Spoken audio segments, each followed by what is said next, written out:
Welcome to Mental Wealth, the podcast to invest in your mind. Here I will help you make sense of your mind and behaviours, giving you the tools to have your best life. There is so much to share, so let's get into this episode and explore another great topic. So I am delighted to be joined by Danny Greeves, and he has a book out called 6 Steps to Self-Confidence, but also has a great story to share, one which I hope will resonate for lots of people. So welcome, Danny. Please introduce yourself. Hello, thank you so much for having me. Yeah, my name is Danny Greeves and I'm a coach and hypnotherapist, and I mainly help people discover, if you like, their feelings of inner peace and just to tap into their own self-confidence. Nice. And obviously that's something I think that we're all aiming for. I spend a lot of time working with people who think they want a better job, more money, a better relationship. And I'm sure those things are really important. And of course they want those. But the key to it all, isn't it, that happiness.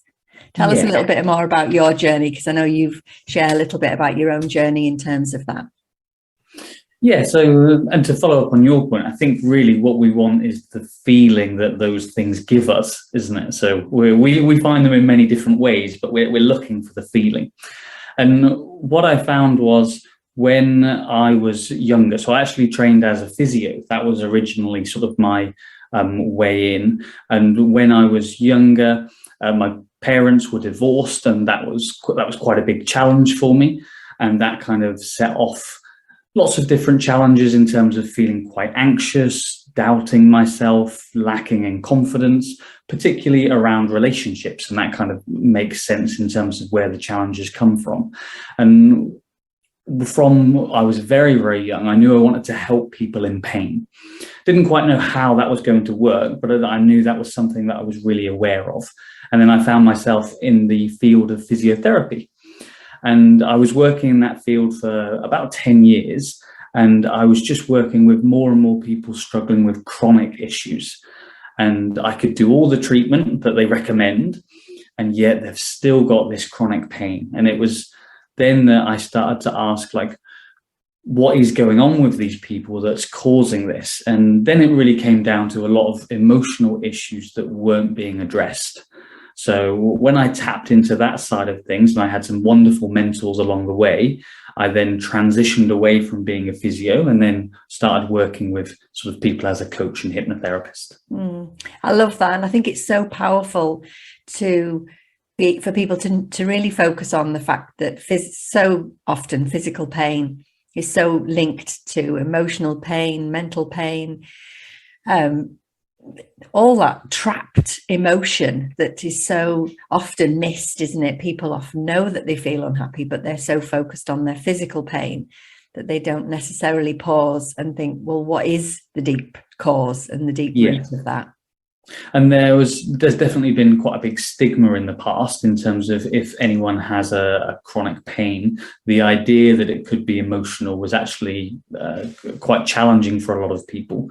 Whereas at least now the science is showing that emotions play a role. So it's not in every case and it's not for everyone, but actually being aware that emotions use the same pain pathways, I think open things up a little bit. Yeah, definitely. Do you have a little story or a little example that you think is the real one that resonates with most people around pain? Because not everybody's walking around with chronic pain, are they? But they're often walking around with some level of pain that they're not necessarily sure. Do you have a sort of an example that you often use when you're talking to people to help so that I like it that people can really resonate with what we're talking about? Yeah, I think one of and it's quite a common pattern that I see, but there's one lady in particular, because I stay in contact with her. And initially she was really struggling with some degree of anxiety, and she was aware of that symptom. And then she was also aware that she was needing to go see a massage therapist almost once a week to help with neck and shoulder pain. And she was also going to see her GP on sort of like a monthly basis with quite significant IBS symptoms. So really struggling sort of with stomach pain, cramps, bloating, that type of thing. And she was aware of these different problems, but she hadn't actually managed to connect them to notice that when anxiety flared up, her neck pain increased and her abdominal symptoms got worse. And so she was looking for these various different treatments, and she was doing everything she could, but that was involving sort of medication from the doctor to help the IBS, massage from the therapist to calm the muscle tension, and then dealing with the anxiety the best way she could. Whereas when we sort of actually worked on resolving the anxiety, and that was based on some painful past experiences that she'd had, as soon as those issues were resolved, the neck pain released, the abdomen relaxed, and all of the other symptoms just cleared up. So I think it is a challenge sometimes because we do box things off, but I think the emotional side of things really is the link that can connect a lot of things together, if that makes sense. No, I think that's a great example, and knowing in my work, it'll be one that most people can make sense of. And I know for me personally, my clinic, when I work one-to-one, when we do see people face-to-face, is a physiotherapy clinic. And often we cross-refer, I get a lot of their patients who come and see me because exactly as you've just described, they are struggling. That's a wonderful thing to have. I think more therapy clinics should have that because I think it's so important. Yeah, definitely. So let's move on to a bit more about your work now and the fact that you've realised that let's focus on the mind. Yes, we still need to focus on the body too, but the mind. And tell us a little bit about that. So when I was working as a physio, I actually bumped into a neurosurgeon. He was a Mexican chap, about 6'5", built a bit like a Thor from the Avengers movie. And we were sitting down and having sort of a few chats over lunch. And he asked me, do you ever say to your patients at that time, you just have to live with your symptoms, like knee arthritis or something like that? And I said, well, yeah, as a physio, we say that quite a lot. And then he started to ask me some questions about if I really wanted to help people to change on the inside as well as the outside, I was going to have to learn how to help people change their mindset. So he taught me some particular tools. And then I was really fortunate to learn with a master hypnotist who really opened my eyes to the power of language. And then I also was really fortunate to be mentored by another couple of behavioral change experts. And so from each one of them, I kind of extracted what I thought was most important and then kind of put it together into a process. So what I do now is really niche in terms of helping people to resolve anxiety, to feel that inner peace and confidence. And it's about clearing those emotional pains from the past and developing a more positive mindset. So that's really what I love doing now. Nice. And I love the way you've sort of taken the bits that you felt were right for you and worked for you, because that's sort of my story too. I've got lots of different approaches that I use, and I often describe I've got a toolkit. And in the toolkit, I've got lots of different disciplines, different approaches. I started off as a CBT therapist in the NHS, and then I moved into NLP and hypnosis also, although I don't do as much of that now. And also clean language, which I use a lot of. And certainly when I'm working with teams and businesses, I've combined all these things. And I like that. I think instead of just being one thing, it's helpful to be able to bring in different aspects of it all so that you've got this really, as I described, this great toolkit. So it sounds like you've got something quite similar. And I use the same word. Oh, so one thing that I have noticed is that one of the main reasons people struggle is that they don't have their own toolkit. So they might have maybe one thing that they rely on, but that doesn't always work because, circumstances are different, life happens, there's family changes and things like that. So when we have no tools or we have one tool, we can get limited quite quickly. Whereas when we have like a toolbox, as you described, then depending on what's happening, we've got a variety of different skills. And I think that helps us feel more in control because we've got choices. Yeah. So I think that toolkit is really, really important. And I think something else that's important for everyone to remember is to have their own toolkit, because we can often be shown something that works brilliantly for one person, but that doesn't necessarily mean that it's going to work brilliantly for you. And I think that's something else that I'm keen for people to do, is to think about what's their one small thing that they can get going. And then once they've got that going, what's the next one small thing? You'll hear me on this show talking about what's your one small thing that you can take from our conversation now, Danny. What's the one small thing that you can just do this today? And then you can build on it, because otherwise it becomes overwhelming, doesn't it, with all of the things that you could do to help yourself. And I think that's sometimes what happens to people. They get a lot of information about what they can do. They know what they need to do to make themselves feel better and feel happier, but actually it feels overwhelming because there's just too many options. Yeah, there's definitely a huge difference between having an idea and then implementing that idea. And I think one of the challenges just as humans is that we love learning and we love novelty. So often we crave lots of new information, but it's actually not the information that helps us make the change. It's actually implementing it in small, manageable chunks and then celebrating along the way. And I think that applies to habits, it applies to mental health, it applies to so many different areas, whereas we tend to just crave more. And one of the mentors that I work with gave me this analogy, what I think is really nice, is when we're tending to struggle, what we tend to do is become a white belt in about 10 different disciplines, rather than becoming a black belt in one of them and then adding the next one to it. So it kind of fits into just what you said, but I think that analogy is really nice, because there's a lot of white belts out there, but actually it's the black belt that really helps us change. Yeah, I like that. I think something that I see a lot of people do is they'll start something. They'll start having a little go at meditation or mindfulness or getting to the gym or eating healthily or reading some books or whatever it is, whatever they've picked up along the way. And then they give up because it hasn't worked quick enough. The novelty factor, I think, is really something we should key into, which you shared. Definitely, we love something new and it wears off. And it's at that point that then people get disheartened. Oh, it didn't work out. I tried that. The amount of people I hear say, oh, I tried that. Well, how long did you try it for? Did you feel the benefits yet? We often give up, don't we? So much. Yeah. Just on that brink of it starting to work. I know fitness is definitely like that. Lots of people say they've been going to the gym, they haven't seen the results they wanted, and then they sort of give up a bit. And I always describe, again, a little metaphor that I use again is the mind is like a muscle, and we need to take it to the mind gym.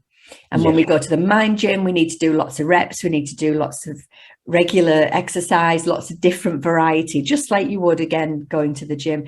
But it's not giving up, but equally not being overwhelmed with how much. And, I think it's something it's really key for people to remember. Yeah. One of the things that I help people do is create healthy habits and productive habits. And one of the authors that I read is a chap called James Clear, and he has a book called Atomic Habits. And one of his ideas in there, it's a bit of a fancy phrase, I think, but it's called the period of latent potential. And it's essentially when you're doing the right things, but actually the right things haven't had enough time to make a change yet. So many times, just as you mentioned, we give up in that period, but that's actually when everything's working correctly. We just haven't built enough momentum yet. So I think at least if we know that this is normal, it's sort of part of the journey, we might be able to just push through it a little bit more. Yeah, I think you're right. And it's that people have the knowledge, they know what they should be doing, but getting it into a habit, getting it as a skill first, and then having it as a habit takes time, and I think that's something I'm often remembering myself and others, is that these things take time. They don't fix something like this overnight. And I think, how do we then, that's my question always to people, how do we keep that going? What is it that you're going to do? And the toolkit idea of let's have lots of different things in there that you can rely upon at different times. One size doesn't fit all is my other big thing. Remembering we are all individual and we all need different things. Absolutely. And if we can approach that sort of toolkit with the idea of we're going to explore and we're just going to be curious and find out what works for us, then if we come across something that doesn't work, then we don't get disheartened. We can go, okay, all right, I explored that and we can move on to the next one. So I think that's a helpful thing to think about. Definitely, because otherwise we are giving up too easily, or we're comparing ourselves to others, which is also a lethal combination, because we're not each other. And just because you're looking at someone else, they might be able to do something that isn't right for you, or they've been doing it for a long period of time, and that's why they can do it. We often make a snap judgment, whereas actually that other person might have had 10 years extra experience and now it looks easy. So are you willing to do the 10 years to get there? And then a lot of people go, oh, maybe not. Exactly. But if you're comparing yourself, rather than comparing yourself to yourself yesterday, or what was it like yesterday? Well, I did better than today. Great. Let's build on that, rather than be comparing ourselves, unless we are looking to be motivated by them. Yeah. I mean, comparisons, we don't want to make them all bad, as you mentioned, because sometimes they do give us a nudge to think, oh, all right, maybe my life isn't quite what I want it to be. And sometimes that can give us a push. But I think it's the healthy comparison that we need. And when we've got a meaningful goal, that's when we compare to ourselves, because then it doesn't matter what's going on. We're just comparing to our own progress. So I think that's a really good point, because a lot of the time comparisons does just get bookmarked as all bad. But actually, we do need it sometimes to give us a little bit of a nudge. Yeah. There's been many a times after a Christmas holiday where I've looked at other people getting fitter in January and then thought, yeah, okay, it's time for me to do something. So it does have a role. It definitely does, but making sure we are being kind to ourselves while we are comparing. Yeah. So tell everyone a little bit about your book. You've got a book out. Yeah, my book is called 6 Steps to Self-Confidence, and it fits really naturally in terms of what we've been talking about, because it's helping you build your own series of tools to help you systematically build confidence. So it kind of gives you a manual of sort of a variety of different techniques that you can then implement and then experiment to find your morning routine. So one thing that I've found is that if we can set things up in the morning, that tends to be our more productive time. Some people, it just doesn't work. But for a lot of people, if we can do something productive in the morning, that will set us up for the rest of the day. So the book is all about helping you to get that morning bit planned and prepped so you can enjoy the rest of your day. Nice. Sounds brilliant. Okay, so tell everyone where they can find you, Danny. So I'd recommend, first of all, going to my website, which is www.dannygreevescoaching.com. And on my website, there's a scorecard, which is all about helping you to discover your own inner peace. So it'll give you an idea about where your blocks are at the moment, and then it'll give you some action steps to actually get moving. So that's probably a great first step, and that'll get you going towards your goals. Nice. Thank you. Thank you so much for coming and talking to us. I could chat to you all day, because obviously we have a lot of common ground. I think our backgrounds in terms of training are quite similar. So for me personally, it's always lovely to have somebody who we can have lots of ideas bouncing around. Yeah, absolutely. Pleasure to be here. Thank you very much for having me. Thank you. Thank you so much. Thank you for listening and sharing in this episode of Mental Wealth. Remember, you can subscribe wherever you get your podcast. My last question to you is, what is the one small thing that you can take action on from this episode? Message me on Instagram or through our website with questions you'd like me to explore. You'll find the links in the show notes. I'll be back with more tools and tips to make sense of your mind in the next episode. In the meantime, be kind to yourself. Bye for now.